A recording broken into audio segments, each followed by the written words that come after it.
మీ మోకాల నొప్పులకు ఎటువంటి సర్జరీ లేకుండా ఎపియాన్ పెయిన్ క్లినిక్ అందిస్తున్న అత్యాధునిక చికిత్స. Hi hello welcome to Suman TV. నేను మీ రోషన్.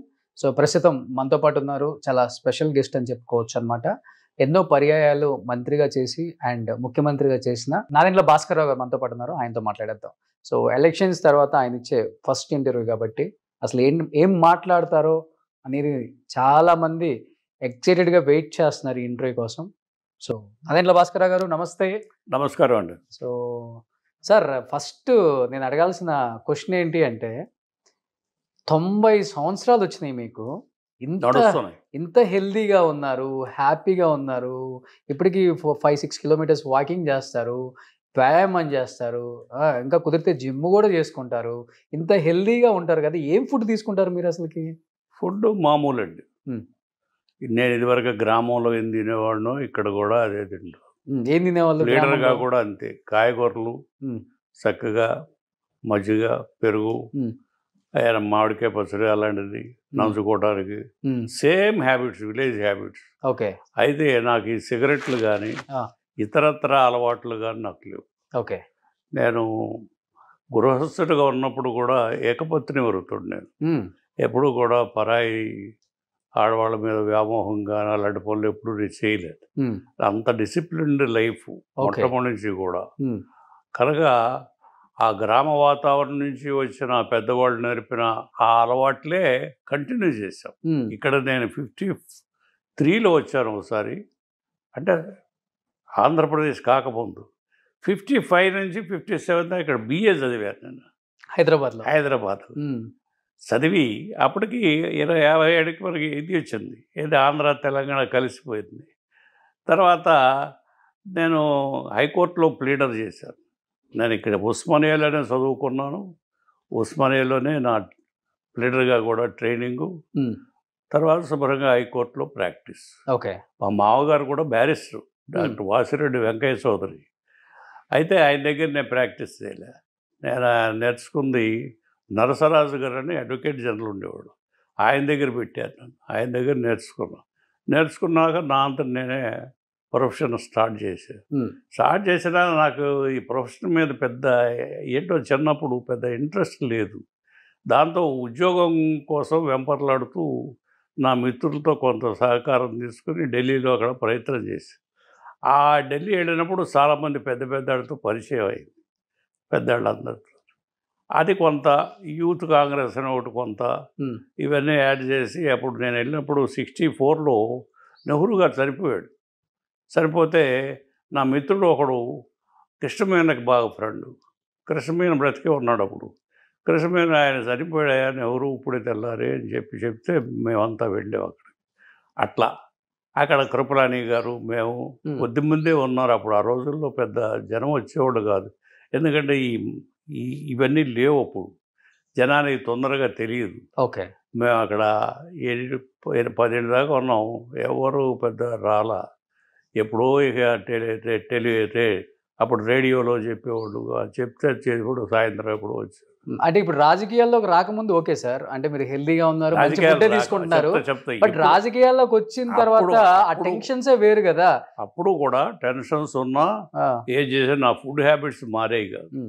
ఈ మామూలుగా బాడీ హ్యాబిట్స్ కూడా ఎప్పుడు మార్చుకోవాలి. మెంటల్ టెన్షన్ ఉంటుంది, బాగా ఉండింది, అందులో డౌటే లేదు. ఎన్ని అవస్థలు పెట్టారు, ఎమ్మెల్యేలు ఎత్తుకుపోవటం, నానా బాధపడ్డారుగా. అయినా పెద్ద పట్టించుకునేవాడు కాదు, నిద్రపోయేవాడు, అందులో కొట్టుకుపోయేది. ఓకే. నిద్రపోయేవాడు. షుగర్ బీపీ రెండు ఉండవు మీకు? షుగర్ అంటే అప్పుడు లేదు, కానీ ఇప్పుడు ఏజ్ కదా షుగర్ వచ్చింది కొంచెం. ఓకే. ఇప్పుడు మీకు 90 సంవత్సరాలు కదా నాదెండ్ల భాస్కర్ రావు గారు, వాకింగ్ ఎన్ని కిలోమీటర్స్ చేస్తారు డైలీ? 4 కిలోమీటర్లు డైలీ. ఓకే. Non stop. అంటే అక్కడ తోటలో అక్కడక్కడ డాములు ఉంటాయి, ఎప్పుడైనా కావాలంటే ఆగి మంచినీళ్ళు తాగటం, కబుర్లు చెప్పుకోవటం, వాళ్ళు కలుస్తారు కదా, కూర్చుంటాం. ఓకే. అందరూ మీ ఫస్ట్ కలవగానే మీ హెల్త్ సీక్రెట్ అడుగుతారు కదా? అదే సహజం. They are happy in a way. Friends అంతా ఈ ఏజ్లో కూడా ఆయన అట్టు నడుస్తున్నాడు, అది ఇది అనుకుంటూ ఉంటారు. ఓకే. ఇదే మామూలు. నడవటం కూడా చాలా ఫాస్ట్గా నడుస్తారు. అవును. కనుక అది హ్యాబిట్స్ వల్ల వచ్చింది. నేనేమి బాడీ వరకు నేను ఎప్పుడు పిచ్చి పనులు ఎప్పుడు చేయలేదు. ఈ మధ్య ఒక పేషెంట్ చూశాను, ఆ శిష్యుడు ఎన్ని జబ్బులో చెప్పడానికి లేదు. ఆడి దుంపదే కదా, ఈ దుంపదే కదా, ఏందిరా ఇది, ఈ జబ్బులు ఏంటిరా, నడుము పోయింది, ఇది పోయింది, హార్ట్ పోయింది, ఇంకేయో పోని డాక్టర్ని అడిగితే కష్టం సార్, మల్టిపుల్ అన్నారు. ఏమిటి వీడు దుంపదగా ఎంగేజ్ కదా అంటే, అంతే చెప్పలేమన్నాడు. మల్టిపుల్ అన్నాడు. అంతే 1 day 2 days ఉన్నాడు, పోయాడు. నాన్ వెజ్ తింటారా మీరు?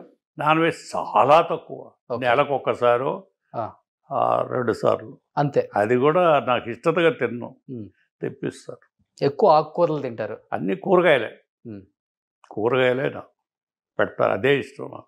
సూపర్. అంత ఫుడ్ మంచి హ్యాబిట్స్ ఉండబట్టి మీకు 90 years వచ్చినా కానీ ఇప్పటికి యంగ్గా కూరగాయలు ఫ్రిడ్జ్ లో నుంచి తీసిన యాపిల్ పండులాగా ఉంటారు. సాంబారు, మామూలు పెరుగు, మంచి మామిడికాయ పచ్చడి, ఆ పప్పు, అయ్యా ఆ ఊళ్ళల్లో తిన్నాయే నాకు అలవాటు. అయ్యంటే చాలా ఇష్టం.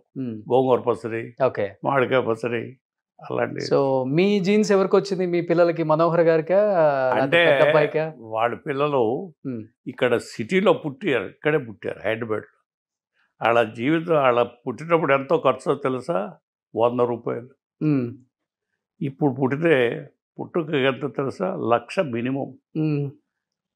డెలివరీకి 1,00,000. అప్పుడు 100 రూపాయలు చేసి జనానా హాస్పిటల్, ఈ హాస్పిటల్స్ ఏమి లేవు అప్పుడు. జనానా హాస్పిటల్ అని హైకోర్టు పక్కన ఉండేది. 100 రూపాయలు అన్నీ, మేము వెళ్ళటానికి రావటానికి అన్ని ఖర్చులతోనూ అట్లా. అంత చీప్ లైఫ్, హాయిగా ఉండేది హైదరాబాద్. బస్కా కిరాయి దేవు సాబ్, రిక్షా వాడు పాపం బస్సులో వెళ్దా, అది కూడా హాలీ కల్దార్ అని ఉండేది. హాలీ అంటే ముస్లిం రూపాయలు, కల్దార్ అంటే మన ఇంగ్లీష్ రూపాయలు. కల్దార్ ఏమని అడిగేవాడు పాపం. అలా ఆ రోజులు వేరు. ఒక్క కారు లేదు ఇప్పుడు. నైజాం కార్లు తప్ప నేను ఎప్పుడు చూడలేదు. నైజాం కార్లు తప్ప హైదరాబాద్లో ఇంకేమీ లేవు. మీరు కొన్న ఫస్ట్ కార్ ఏంటి? నేను లీడర్గా ఒకరోజు 35 రిట్ పిటిషన్స్ వేశాను. ఆ రిట్ పిటిషన్స్ వచ్చిన డబ్బుతో సుందరం మోటార్స్ పంపి కార్ తెప్పించాను. ఫస్ట్ కార్ అది. రాజకీయాల్లోకి వచ్చిన తర్వాత రాజకీయాల్లో వచ్చిన కార్లే చెత్త అంతా గవర్నమెంట్ మారిని, నా నేను మారిని. బట్ లీడర్గా ఫస్ట్ అది 35 రిట్ పిటిషన్ వేశాను. పిచ్చి డబ్బు కార్ తెప్పించాను.